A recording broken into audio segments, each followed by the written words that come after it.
Brian looked at me, sliding the termination papers across the polished conference table, and said, "We need employees with stronger motivation, people who can achieve bigger goals." He smiled, as if his words were a prophecy. "I'm Darren McCabe, 46 years old, a senior account executive at Travana Corp in Kansas City, Missouri, where I have worked for nearly a decade. I had dedicated nearly 10 years to building a client portfolio that generated nearly 40% of the company's revenue. Long, endless workdays, constant travel, and relationships that couldn't be skipped, built on the foundation of trust. There are no shortcuts, only patience and relentless effort." I just smiled, thanked them, and walked out without protest. Brian Ellsworth, the newly appointed vice president of sales, who replaced me after 6 months, didn't understand what our job was about. He had never been on a client call, always spoke in empty motivational phrases, and was always decked out in expensive suits, which I found completely disconnected.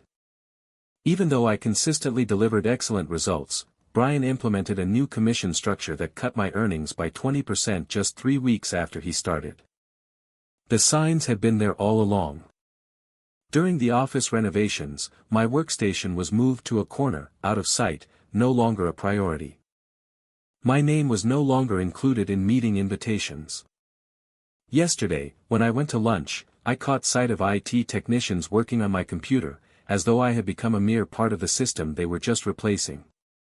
Small signs, seemingly meaningless, but it was clear I had been relegated to a group of people no longer valued. I packed 9 years into a single cardboard box.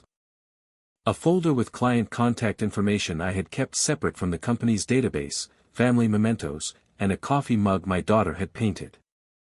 All of it, just a habit, something I had done every day without realizing it would end this way. Valerie from accounting looked at me, her face full of concern, and asked, "Do you need help with anything? Where are you going now?" Her question was gentle, but I simply nodded, trying not to make a scene. On the elevator ride down, I stood next to Everett Stanton, our CEO. He just nodded without acknowledging me, his eyes glued to his phone.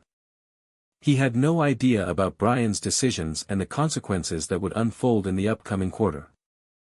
But he would know. It would all become clear in time. As I walked to my car, I didn't feel anger, just an empty sense of clarity. It felt like waking up from a long dream, realizing that the house you thought was yours never really belonged to you. And so, I drove home in silence. No phone calls. There is no radio. I am contemplating tomorrow. As I entered my driveway, my phone vibrated. Travis Hendricks, my most significant client. The annual contract renewal is scheduled for the upcoming week. He had sent me a text message regarding dinner reservations for his upcoming visit to the area. He was not yet aware. No one did. I gazed out the window and placed the phone on the kitchen counter without answering. I have maintained client relationships for 9 years, all of which were founded on my reliability and word. Brian did not terminate an employee today. He was unaware that he had severed the sole line that connected Travanta to millions of dollars in revenue. I had joined Travanta when it was still known as Midwestern Financial Services, prior to the rebranding and the opulent downtown office. Everett personally recruited me from a competitor where I had been exceeding expectations but was overlooked for advancement. He had stated, "I require an individual who is knowledgeable about this market. An individual whom customers regard as trustworthy." He was justified in his trust of me for 7 years. I expanded our clientele from regional enterprises to national accounts. We have increased the duration of our contracts from 1 year to 3 and 5. Bring in Lockhart Manufacturing when they departed from our largest competitor. When no one believed we had a hope, we incorporated the Henderson Group. Rebecca, my wife, would often make light of the fact that I was married to my clientele. "How about another dinner with the Johnsons on Thursday evening?" With the knowledge of the response, she would inquire. The children became accustomed to my absence from recitals and baseball events. My father is employed. Developed into their standard. I assured you that it would be worthwhile at some point. Trevanta had expanded from a $4 million operation to a $30 million enterprise as a result of 3 promotions, 2 office expansions, and 1 recession. My accounts were responsible for approximately $12 million of this growth. Prior to Brian's arrival, no one had computed the precise percentage. 3 months after Brian assumed responsibility for sales, the initial red flag was raised during a quarterly review meeting.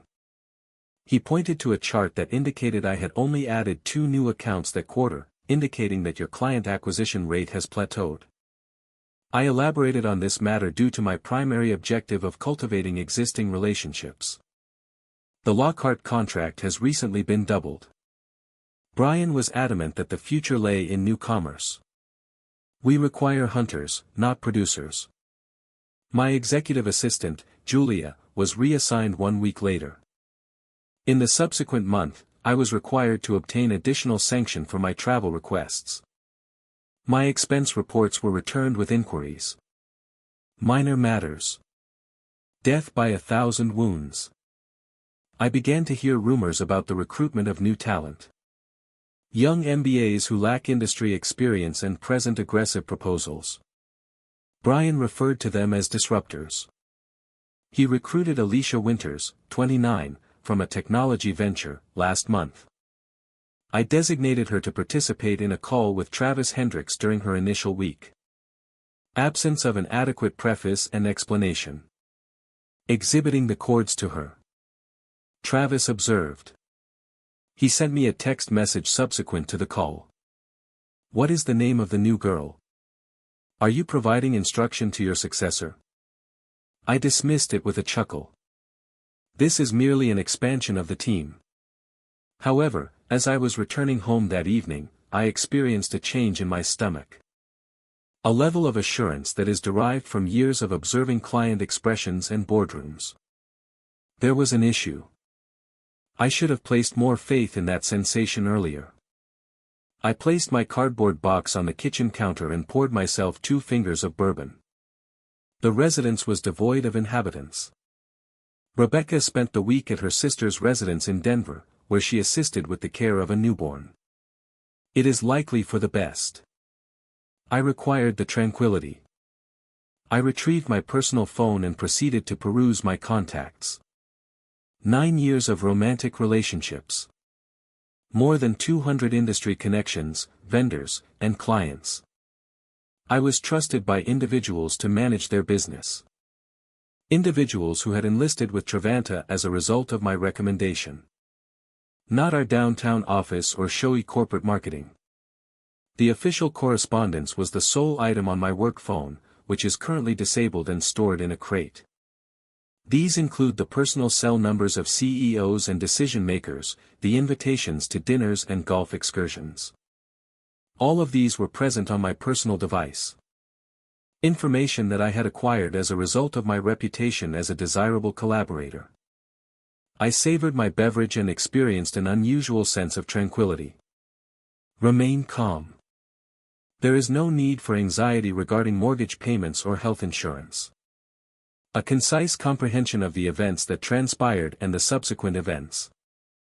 The burning of the bourbon occurred during its descent. 9 years of missed family dinners and Little League contests, as well as 60-hour workweeks.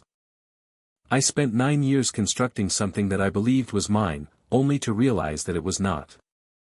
I accessed my laptop and displayed my employment contract. The non-compete clause was present, but its scope was restricted. 1 year, and only applicable if I voluntarily departed. Termination altered the situation.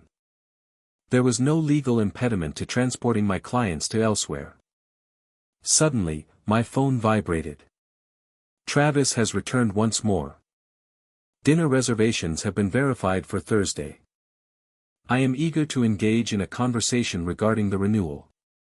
I gazed at the message for an extended period of time. Trevanta's annual commerce was represented by Travis Hendricks at 1.7 million. Lockhart Manufacturing, his organization, had been affiliated with me for 6 years. Prior to that, I worked at my previous organization for 3 years. Nearly a decade of confidence. Additionally, he was not the only one.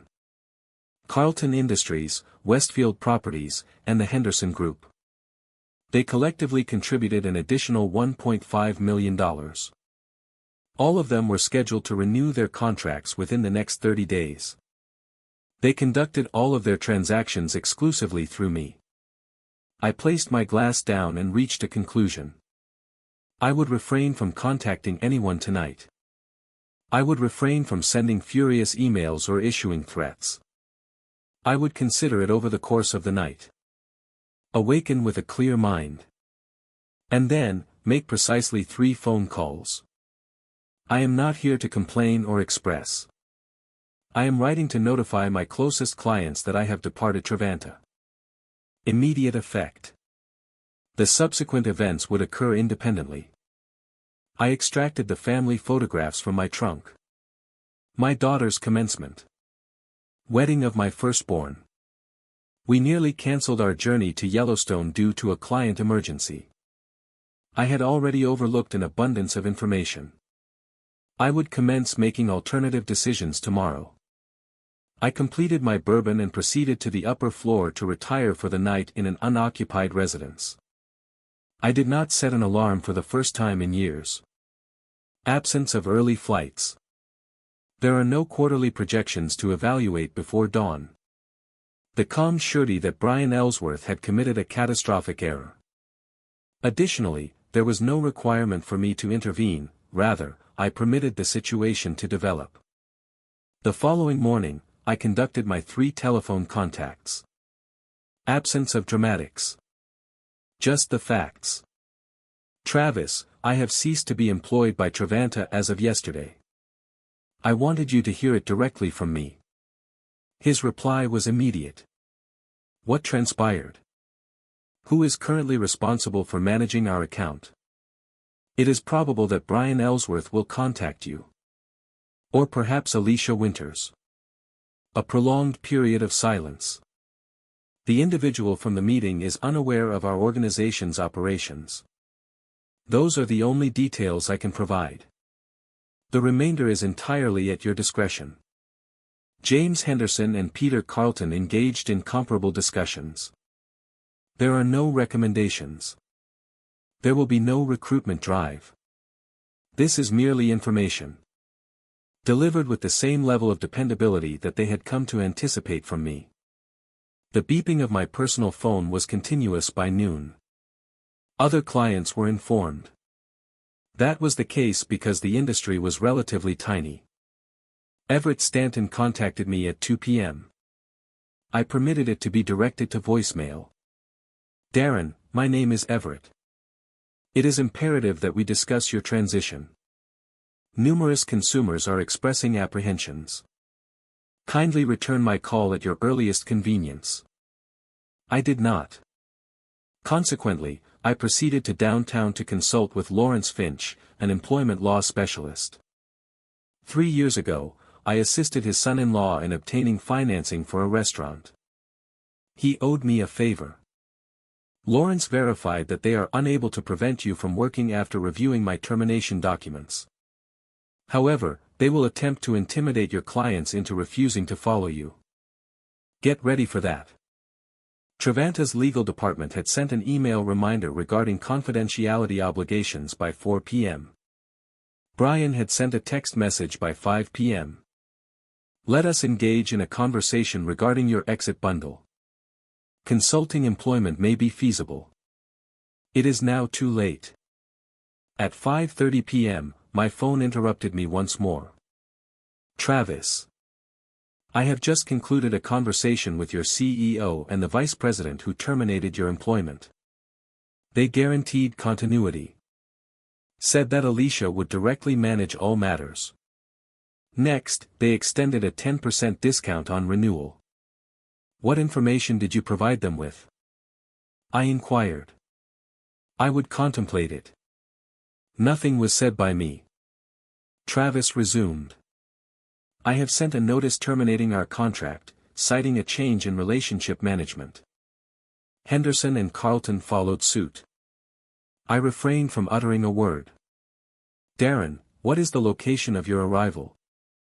Our enterprise is destined for that location, regardless of its location. Trevanta received termination notices from 3 additional companies in my portfolio that evening. The total number of contracts was 8 by the morning, which amounted to more than $3.2 million. Everett convened an emergency board meeting. Julia, my erstwhile assistant, informed me via text. Here, there is complete disorder. Brian is attempting to assign responsibility for client tampering to you. The CEO is inquiring as to why this event was not anticipated. My telephone called once more. A number that I was unable to identify. I responded to Darren McCabe. Michael Grantley is present. Grantley and Company. A adversary. A more diminutive organization. Improved reputation. I have heard that you are available and that several of our mutual acquaintances have highly recommended you. I am currently engaged in observing. Position of Senior Vice President. Assigning incentive in the 6-figure range. Complete autonomy in the management of your own accounts. Additionally, a position on our executive committee. When would you like me to commence? What are your plans for tomorrow? I immediately consented. Not out of a sense of urgency or desperation, but rather because it was precisely what I desired. Showing respect. Independence. An acknowledgement of the value I have contributed. Brian sent another text message that afternoon. A retention package was authorized by the board. Stock options and a full salary for 6 months. Please assist us in the process of transitioning your accounts. I refrained from responding. There was nothing to say. They had had 9 years to appreciate the work I had accomplished. They were currently in a state of panic as they attempted to assign a value to the item after the fact. Insufficient. It is far too late. I received a call from Julia from a personal number 1 week after I began my employment at Grantley and Company. She stated that it is imperative that you are informed of the events that transpired. Brian's desire for his own individuals was not the sole factor. I sat in my new corner office, which was larger than the one at Trevanta, and listened as 9 years of history were reorganized into a more lucid perspective. They intended to sell the company, Julia clarified. 2 months ago, Veritas Capital submitted an offer, but it was contingent upon certain conditions. They intended to integrate their existing portfolio companies with their own account managers for the main clients. The components aligned satisfactorily. Brian had not been employed to increase sales. He had been employed to transfer accounts from me, thereby transforming them into company assets rather than relationships that were tied to a specific executive. Performance was not the reason for my termination. It was a precursor to acquisition. I inquired as to how you were aware of this. I continue to be allocated to the executive suite. I observed the documents and listened to the conversations. Yesterday, they retracted the offer. The client base you have established is essential for Veritas to acquire. I remained seated for an extended period of time after we parted ways. They were willing to detach me from my clients, as if they were removing an intermediary, after 9 years of loyalty. It is not due to my failure. As a result of my excessive success. The relationships were excessively intimate and intense. Before clients could be repurposed as corporate assets, they required my departure. I accessed my email on my laptop. A greater number of former clientele had contacted us. The industry was abuzz with excitement concerning the news. Clients were monitoring Darren McCabe's relocation to Grantley. In a span of 5 days, Trevanta's stock had experienced a 12% decline. Everett's text message alerted my phone. May we convene? It is solely you and me. There are no attorneys. I did not respond immediately. The deeper betrayal settled in my stomach like frigid lead. Not merely terminated. Deliberately sacrificed as part of a corporate strategy game. I contacted Travis Hendricks by dialing his number. "I have a question for you," I stated. "In the past few months, did Trevanta attempt to introduce you to anyone from Veritas Capital?" A moment of silence. "How did you acquire this information?" "During our quarterly assessment, they invited a man named Thomas. He claimed to be a strategic advisor who was examining our industry. We were asked numerous inquiries regarding our future requirements." Verification. Veritas representatives had been paraded in front of my patrons, establishing the foundation for the transition. Throughout the duration of my employment, I continued to have faith that I was constructing something that was significant. The same pattern was revealed in additional contacts. Meetings were scheduled without my knowledge. Acquired data. Probed for defects or areas in which I could be expendable in relationships. I had verified that at least 6 of my key accounts had been covertly introduced to Veritas representatives by the end of the day, all of whom were posing as strategic advisors or industry consultants. I eventually responded to Everett's text message. "No meeting is required. I have a comprehensive understanding of the Veritas situation." His reply was prompt. "Darren, it was a commercial decision. Nothing of a personal nature. However, it was a matter of opinion. 9 years of cultivating interpersonal connections. Of being aware of the names of the children of clients and the locations of their vacations. Regarding the acceptance of messages on weekends and holidays. All of this was reduced to a hindrance to corporate transactions." I shut down my laptop and gazed at the Kansas City skyline from my new office. The perspective was distinct in this location. Somewhat more lucid. Grantley had already executed contracts with 11 of my former clients, which amounted to nearly $5 million in annual revenue. And there were more to come. Not because I was recruiting them, but because in this industry, trust was based on individuals rather than logos or corporate strategies. Trivanta had not recently lost a representative. They had forfeited the foundation upon which their expansion was predicated. They were still unable to comprehend the reason in its entirety. I was invited to speak at the Midwest Financial Services Conference 3 weeks after I joined Grantley. The subject of the panel: Establishing Client Loyalty in a Transactional Market. The irony was not lost on me. I consented. Not for the sake of vanity or exposure, but rather because I was aware of the demographic that would comprise that audience. Potential clients, industry colleagues, and, most importantly, Trivanta's remaining leadership team. However, Everett never failed to attend this conference. Neither did the board members.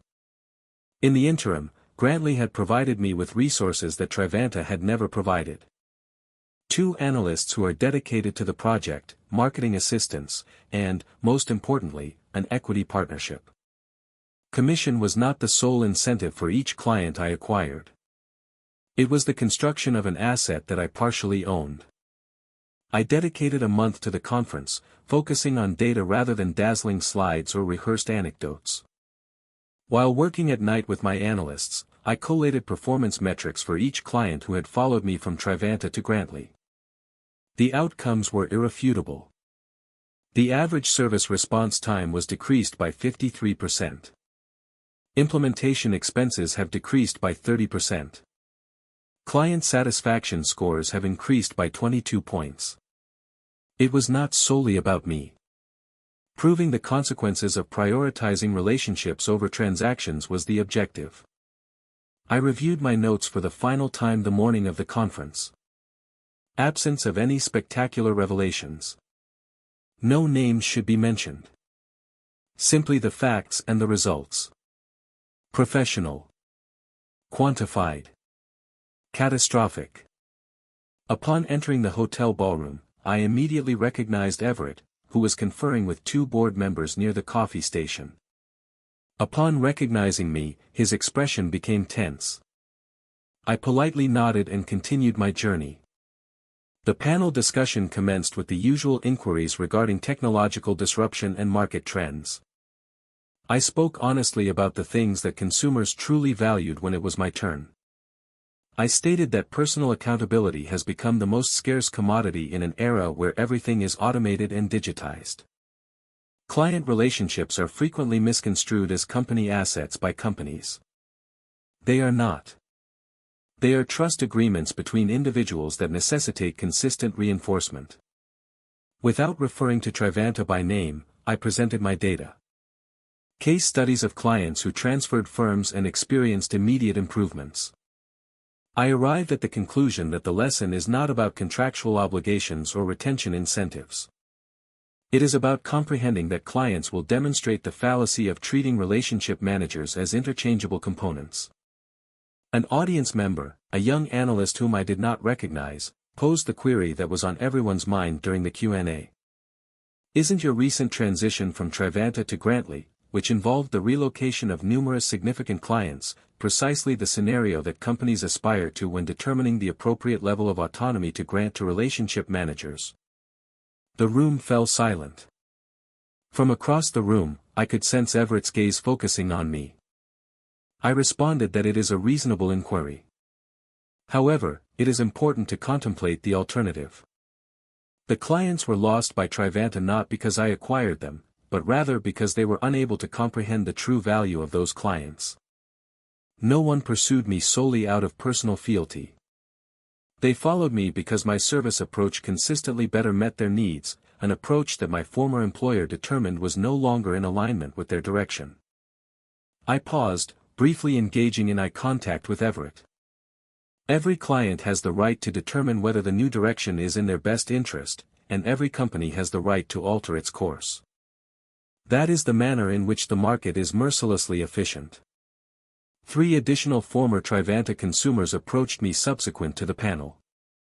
Grantly had signed letters of intent with 5 new accounts by the conclusion of the conference, which accounted for an additional $2.7 million in annual revenue. I reviewed the financial news that evening. A restructuring had been disclosed by Trivanta. Brian Ellsworth was actively seeking alternative opportunities. The acquisition of Veritas was declared deceased. Their stock had declined by an additional 8%. The quiet certainty that results from being proven correct in the most definitive manner conceivable, by the market itself, was all I felt as I closed my laptop, without a hint of satisfaction or triumph. The lesson had been imparted. I no longer worried about whether they would acquire knowledge from it. I was in Grantly's largest conference room, encircled by my team and the company's leadership, 6 months after my termination. Our quarterly results were presented on a single slide on the screen behind me. $8.4 million in new business. 70% of the consumers were previously associated with Trivanta. A glass was raised by Michael Grantly himself. To the most exceptional acquisition we have ever made, and we did not even have to acquire a company to achieve it. The room was filled with polite mirth. I beamed but refrained from participating. For me, this was not a time for celebration. It was a matter of validation. I received a news alert on my phone. Trivanta Corp has disclosed that its CEO is transitioning. In the face of persistent revenue challenges, Everett Stanton has resigned. I discreetly reinserted the phone into my pocket. An audience is unnecessary for certain victories. Alicia Winters, the young woman Brian had attempted to position as my replacement, sent me an email later that afternoon. I, along with the majority of the sales team, have been terminated. Is there a possibility that Grantly is currently hiring? I forwarded it to HR with a note. I would recommend interviewing her, as the circumstances were not her responsibility. My assistant presented me with an envelope that had been couriered to the office as I was departing. A handwritten note from Everett Stanton was enclosed. You were correct. I prioritized transactions over relationships. It was entirely costly for the organization. I would be grateful for the opportunity to offer an apology in person if you are ever inclined to have coffee. I folded the note and tucked it into the pocket of my outerwear. Possibly in the future. Not yet. I passed Trivanta's building on my way home that evening. The facade was being defaced, and the sign was being removed. The local business journal had reported that they were downsizing to a smaller office in the suburbs. I did not decelerate. I neglected to capture a photograph. I continued to drive, gazing forward to the life I was creating on my own terms. I signed the final documents, thereby becoming a full partner at Grantley & Company, 1 year to the day after Brian had slipped those termination papers across the conference table. Since my arrival, the organization had expanded by 34%. Currently, my client portfolio generated nearly $20 million in annual revenue. I shut the manila folder that contained the partnership agreement and gazed out my office window at the Kansas City skyline. The identical structures. The same city. However, every other aspect had undergone a transformation. Rebecca entered the room with 2 mugs of coffee. "Have you executed an official document?" I nodded. "Signed an official document." She sat across from me, her gaze fixed on my face. "I was under the impression that you were more joyful than you appear." "I am merely contemplating." "What is the status of Trivanta?" I shook my head. "Regarding the construction that I am conducting in this location. Regarding the execution of the task correctly this time. I had approved the hiring of 3 new account managers that morning, all of whom would be subject to the same profit-sharing structure that I had negotiated for myself. No one would construct an object in this location solely to have it removed. That was the initial action I took as a companion. Suddenly, my phone vibrated. Travis Hendricks. I was informed about the partnership. "Congratulations. I was aware that you would make it to your feet. Thank you to clientele such as yourself."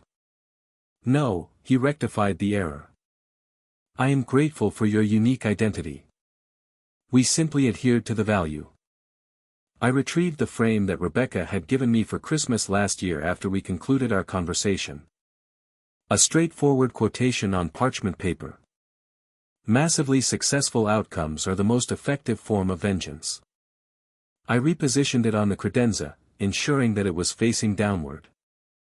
That phase was concluded. I retrieved my calendar and scheduled a lunch date with Everett Stanton. To refrain from boasting. In order to avoid revisiting the past. However, at times, the ultimate measure in progressing is to relinquish the burden of the past. I terminated my device. I retrieved my keys. And he exited the building to greet Rebecca.